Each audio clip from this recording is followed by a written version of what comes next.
ఒక్కొక్కరు ఒక్కొక్క పర్పస్లో బ్రతికేస్తున్నారు. ఒక్కొక్కడు అంటాడు, ప్రియా నా మనసంతా నీవే, నా ప్రాణమంతా నీవే, నా ఒళ్ళంతా కొవ్వే అంటున్నాడు. నీకోసమే నేను బ్రతుకుతున్నాను, నీకోసమే తప్పిస్తున్నాను అంటున్నాడు. వాళ్ళ అమ్మ నాన్న కన్నది దేవుడు, అతన్ని భూమి మీద సృష్టించింది ఆడు ఎందుకు అనుకోడంటే ఆ ప్రేమ కోసమే పుట్టించాడని, ఆ ప్రేమ పక్షిగా, ప్రేమ పిపాసిగా బ్రతుకుతున్నాడు.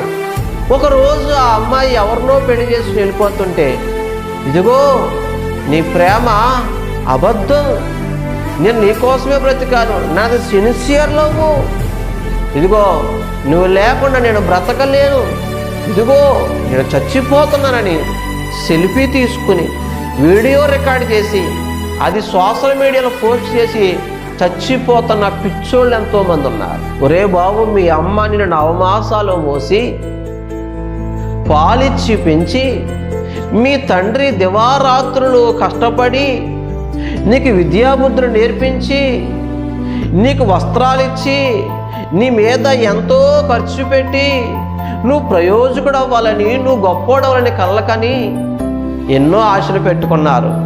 దేవదేవుడు నీకు నోరిచ్చి, మాటిచ్చి, అందమిచ్చి, ఆరోగ్యం ఇచ్చి, అవయవాలు ఇచ్చి, ఒకరోజు నువ్వు దేవుడి కోసం బ్రతుకుతావని, దేవుడిని పని చేస్తావని, అనేక మంది రక్షణ కోసం ఒక పాత్రగా ఉపయోగపడతావని, నీకు ఇచ్చినటువంటి కాలేజీలోనో, ఆఫీసులోనో, సమాజంలోనో దేవుడి కోసం రోషము కలిగిన ఒక శిలువ సైనికుడిగా ఉంటావని ఆ పరమ తండ్రి నీ మీద ఆశ పెట్టుకుంటే, ఈ ఎవతో పెచ్చదే లేక పెచ్చోడు అమ్మ, చెల్లమ్మ కావచ్చు, తమ్ముడు కావచ్చు, వాళ్ళు నిన్ను మోసం చేశారని, వాళ్ళు పెళ్లి చేసి వెళ్ళిపోయారని ఈరోజు సెల్ఫీ తీసుకుని బలవంతంగా చచ్చిపోతున్నావే.